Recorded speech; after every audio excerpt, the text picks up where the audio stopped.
E como não há previsão para a volta das aulas presenciais, como o Lucas acabou de nos dizer, os pais continuam com muitas dúvidas sobre essa fase online do ensino.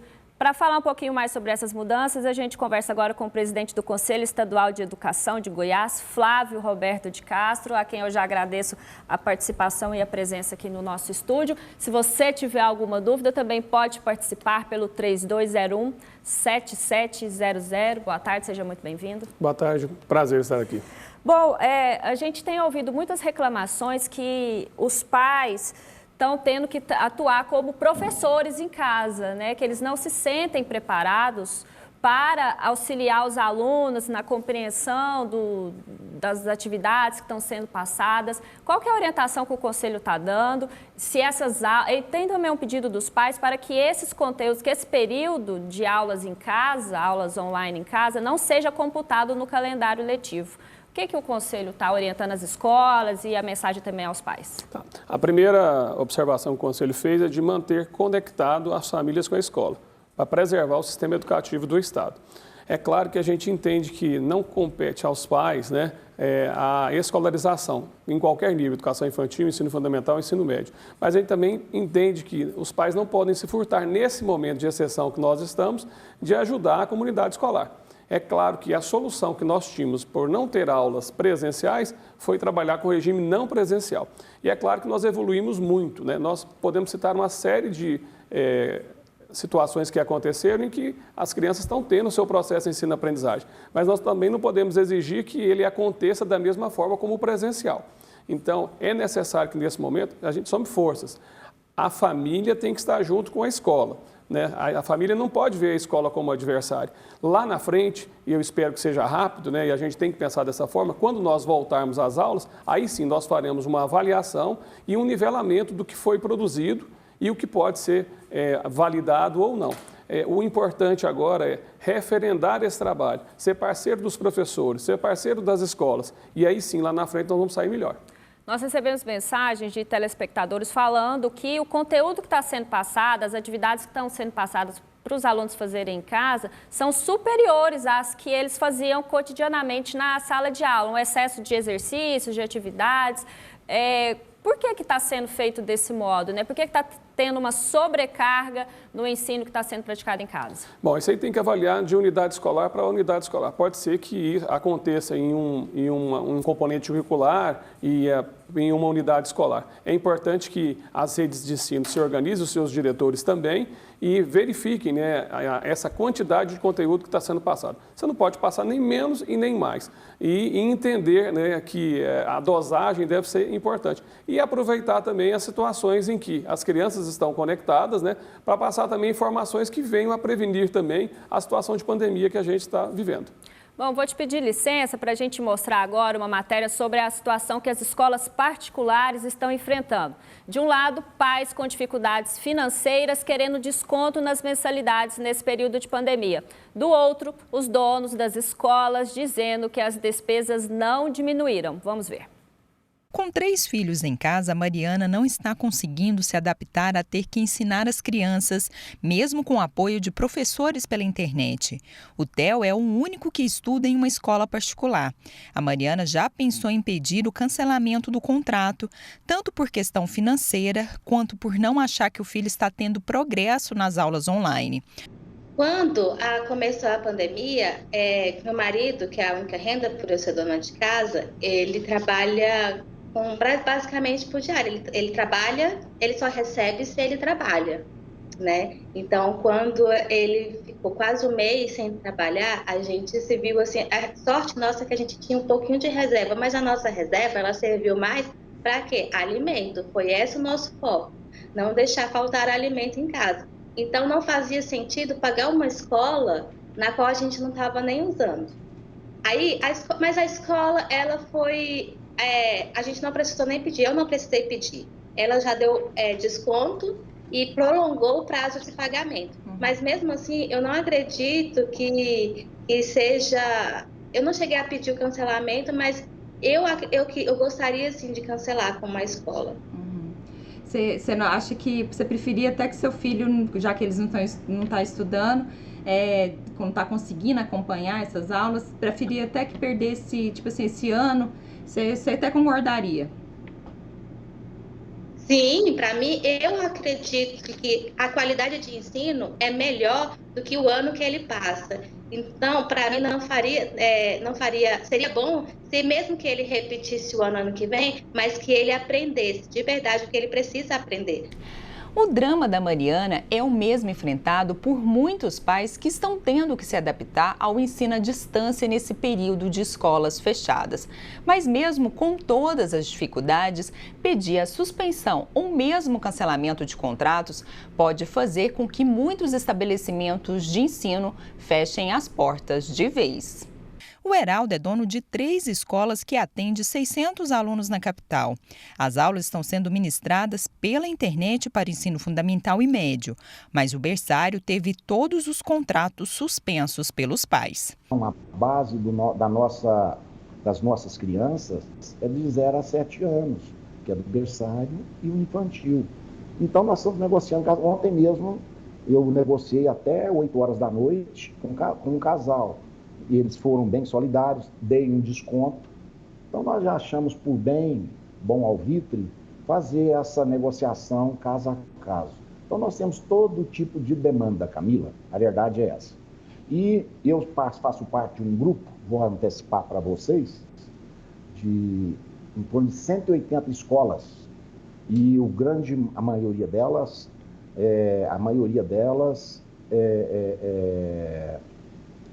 é berçário infantil.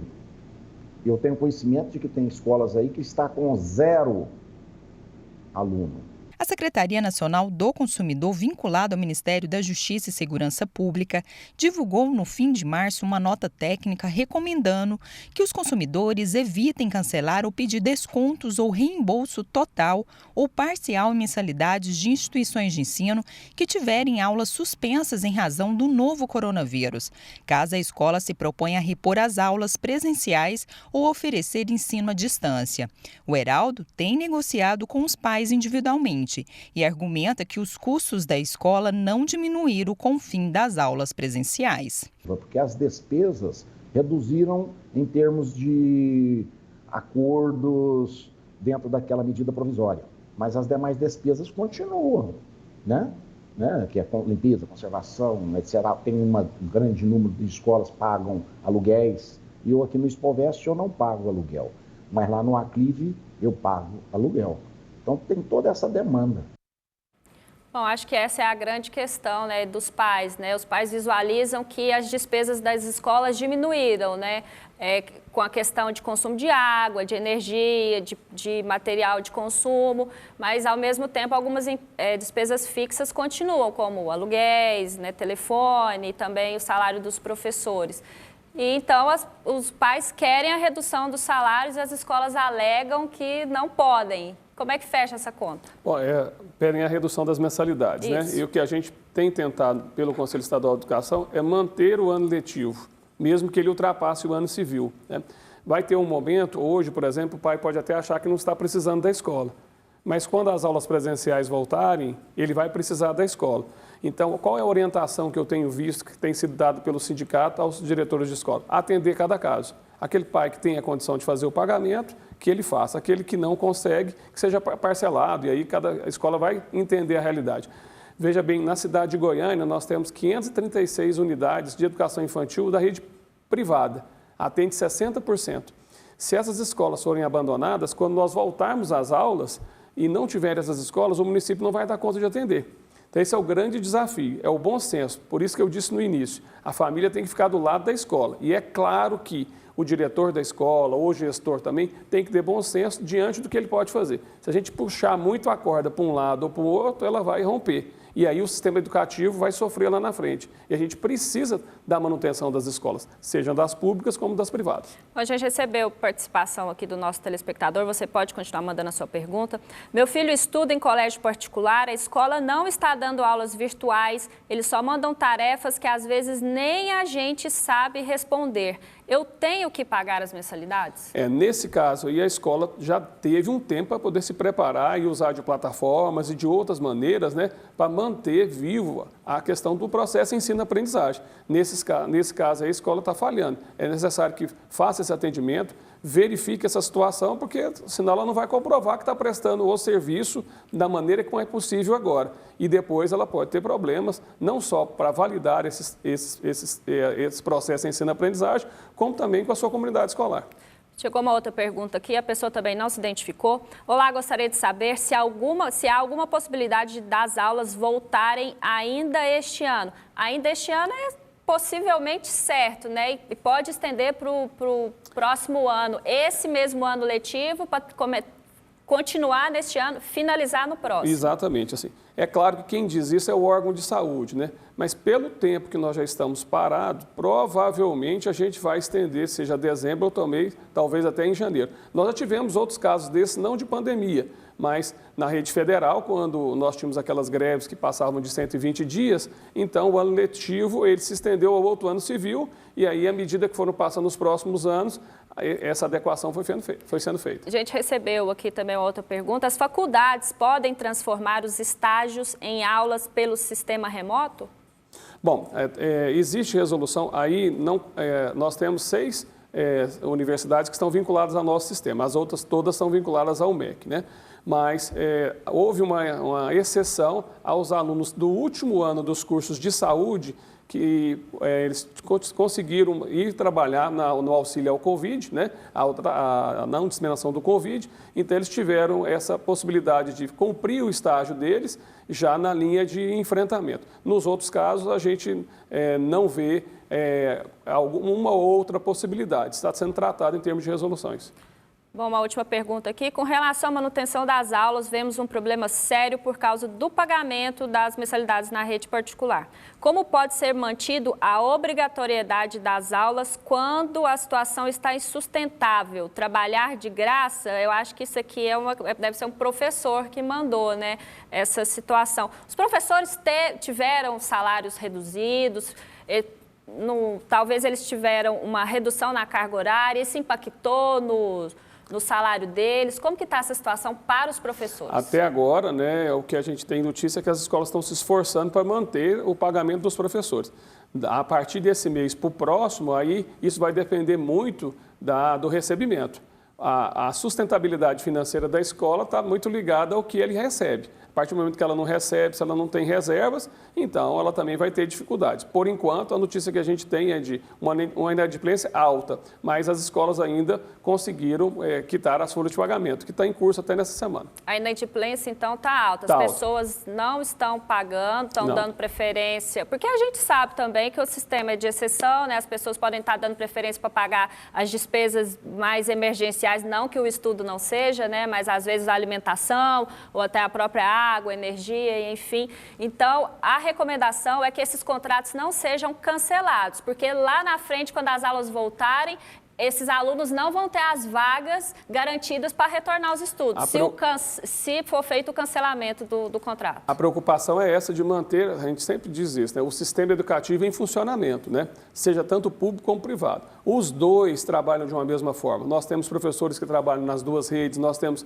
famílias que têm filho na pública e na privada. Então, sempre o pensamento do Conselho Estadual de Educação está na manutenção do funcionamento do sistema educativo do Estado.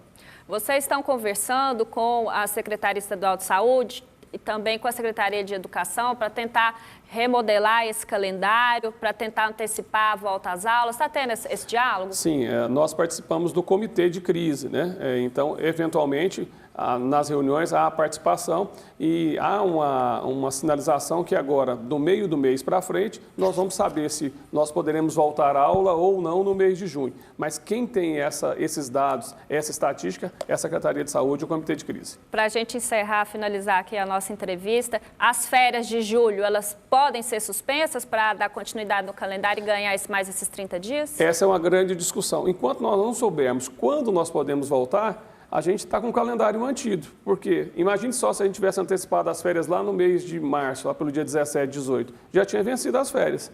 Então, como nós não temos essa definição, a gente está mantendo o calendário que tinha no início. A partir do momento em que vocês podem voltar agora, aí você vai ter todo um protocolo de volta, de acolhida aos alunos, a questão de saúde e tal, aí sim a gente pode discutir até se haverá necessidade de alteração do calendário escolar, até com novos recessos, porque senão nós vamos passar muitos meses dando aula e aí nem a comunidade escolar, alunos, auxiliares e professores vai aguentar também tanto tempo. Tá certo, eu agradeço então a participação do Flávio Roberto de Castro, ele que é presidente do Conselho Estadual de Educação, muito esclarecedora a nossa entrevista. Obrigada pela sua participação aqui no TBC1. Obrigado, sempre à disposição.